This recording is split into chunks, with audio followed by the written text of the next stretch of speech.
Al imanu ma'rifatu bil qalbi wa qawlu bil lisani wa amalu bil arkan. Iman itu dikatakan dengan lisan, diyakini dalam hati, diamalkan dengan perbuatan. Ketika kita mengatakan beriman, ya harus kita lakukan perintah-perintah Allah Subhanahu wa ta'ala. Jangan pernah merasa bangga menjadi seorang Islam kalau belum bisa. Bismillahirrahmanirrahim.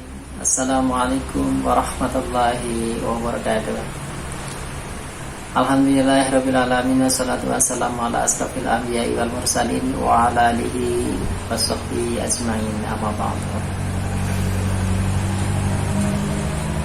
Alhamdulillah, pada kesempatan kali ini saya masih bisa berada di hadapan pemirsa semuanya, dan semoga perjumpaan kali ini dan seterusnya akan membawakan suatu keberkahan buat kita semua. Lagi dan lagi marilah kita bersyukur kepada Allah Subhanahu wa ta'ala bahwasanya kita terlahir ke muka bumi ini bukan karena permintaan kita, bukan karena keinginan kita, tapi ini semua karena kehendak Allah Subhanahu wa ta'ala.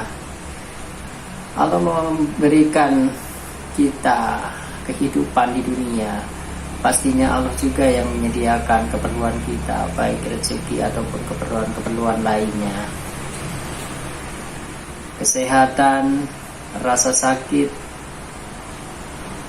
kebahagiaan, kesusahan adalah datangnya dari Allah Subhanahu wa ta'ala. Datangnya dari Allah Subhanahu wa ta'ala, mutlak dari Allah Subhanahu wa ta'ala. Itu semua diberikan karena apa?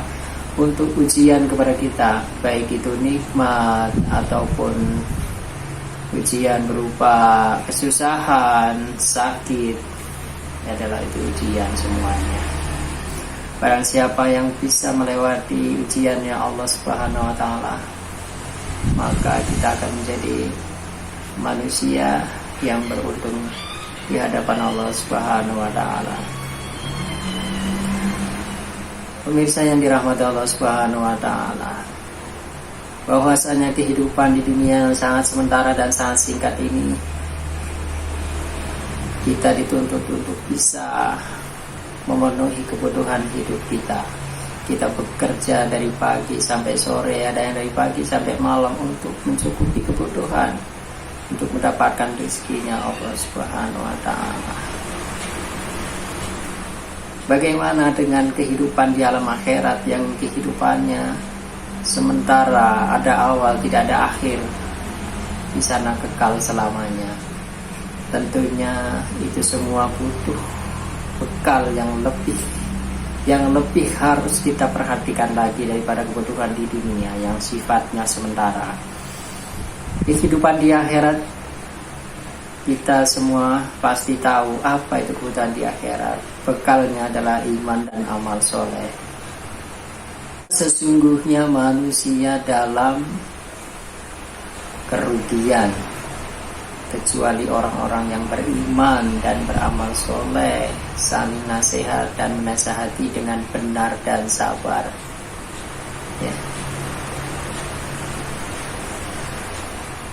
Di sini ayatnya jelas, demi masa sesungguhnya manusia dalam kerugian, demi masa atau waktu manusia sesungguhnya dalam kerugian, kecuali orang-orang beriman dan beramal soleh. Kerugian demi masa, sesungguhnya manusia dalam kerugian.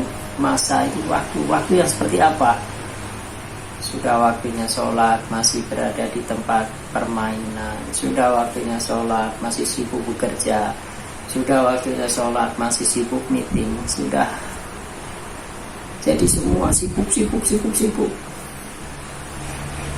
Kita disibukkan dengan berbagai macam masalah. Padahal ketika datang waktu sholat, Allahu Akbar, Allahu Akbar, Allah Maha Besar.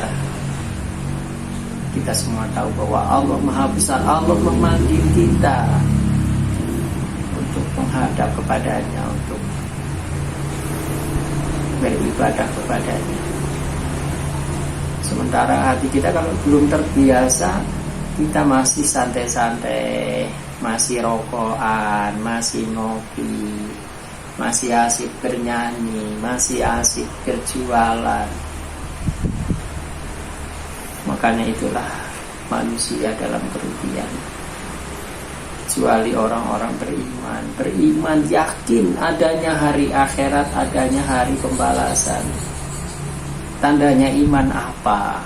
Tandanya iman yaitu beramal. Beramal soleh. Beramal soleh.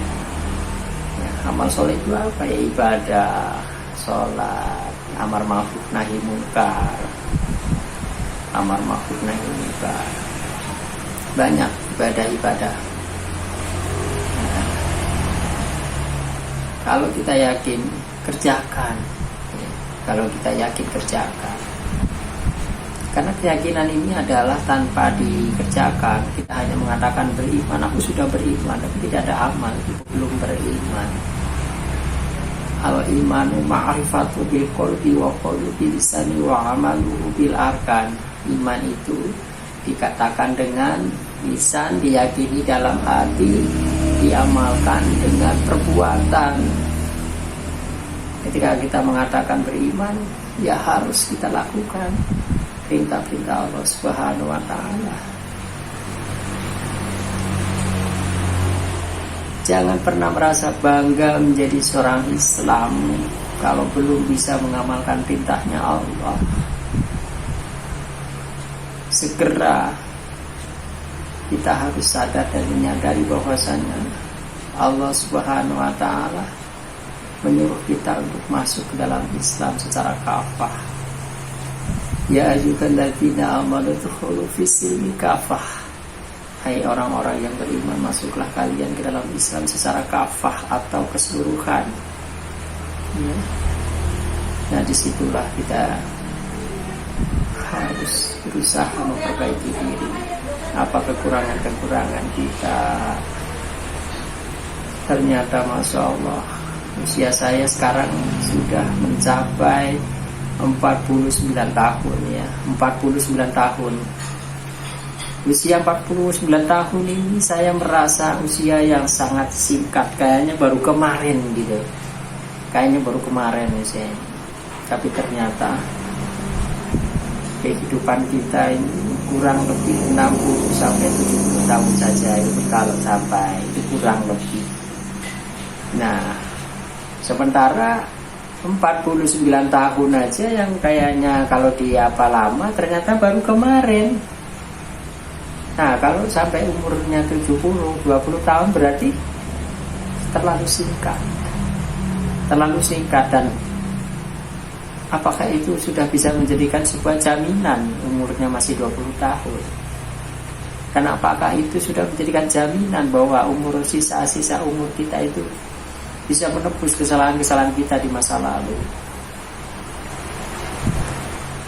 Pemirsa yang dirahmati Allah Subhanahu wa ta'ala, di sini saya sedang belajar bagaimana hati ini bisa mengingat Allah dalam setiap saat. Untuk bisa mengingat Allah tentunya harus sering membicarakan kebesaran-kebesaran Allah. Allah kuasa, makhluk tidak kuasa. Allah yang memberi, Allah yang memberi rezeki, Allah yang memberi sehat, Allah yang memberi sakit. Semua datangnya dari Allah Subhanahu wa ta'ala.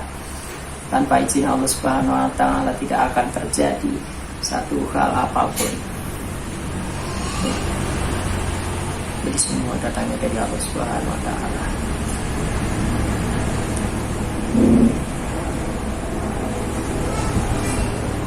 Terus terang aja ya, saya masih sering lupa di mana Allah itu berada, lupa di mana Allah itu berada. Padahal kalau kamu bertanya di mana Allah berada, itu jawab bahwa Allah itu dekat, bahkan lebih dekat dengan urat nadi, lebih dekat. Tapi mana? Allah itu meliputi langit dan bumi. Meliputi langit dan bumi. Kalau bumi dan langit ini aja ada dalam genggamannya, bagaimana besarnya Allah? Besar sekali. Tapi lemahnya iman membuat kita sering lupa kalau kita dalam pengawasannya Allah Subhanahu wa ta'ala. bahwasanya Allah senantiasa mengawasi gerak-gerik kita. Kemanapun, dimanapun kita berada, di situ ada Allah. Seandainya kita selalu ingat kepada Allah, mungkin kita akan lebih berhati-hati lagi dalam bertindak, dalam melakukan aktivitas apapun. Karena sesungguhnya kehidupan ini untuk mencapai kebahagiaan hidup di dunia dan akhirat adalah mengharap ridhonya Allah Subhanahu wa Ta'ala. Karena kita sering lupa kepada Allah, masuk toilet lupa tidak membaca doa, keluar dari toilet lupa nggak membaca doa, masuk masjid lupa juga kakinya yang mana didahulukan. Itu karena apa? Karena lupa dengan Allah. Tapi kalau hati kita ingat selalu pada Allah, masuk ke masjid, kaki mana yang harus didahulukan, doa apa yang harus dibaca, dia ingat. Kalau kita hafal minimal Bismillahirrahmanirrahim, dengan menyebut nama Allah. Tapi karena seringnya hati kita lupa di mana Allah berada, jadi sering kita tidak menyebut namanya yang agung. Makanya di sini mujizat belajar sering mengucapkan Allah, Allah, Allah, biar matinya terucap Allah, Allah, membicarakan kebesaran-kebesaran Allah. Segala sesuatu yang akan terjadi ketika kita mati, yang kita alami ketika mati, pastinya sesuatu kebiasaan yang kita buat di dunia ini. Semoga dengan kita sering belajar mengingat Allah, belajar menyebut namanya yang agung, mudah-mudahan di akhir hayat kita akan dijemput malaikat maut dalam keadaan menyebut nama Allah. Dan mudah-mudahan Allah selamatkan kita semuanya. Mudah-mudahan pertemuan pada kesempatan kali ini bermanfaat buat pemirsa semuanya dan khususnya buat saya pribadi. Dan apabila ada yang benar datangnya dari Allah Subhanahu wa Ta'ala, yang salah karena kebodohan saya, dan mohon pamit dan mohon doanya semoga bisa akan diberi kepahaman oleh Allah Subhanahu wa Ta'ala, dan mudah-mudahan kita semuanya diselamatkan dari azabnya Allah Subhanahu wa Ta'ala. Assalamualaikum warahmatullahi wabarakatuh.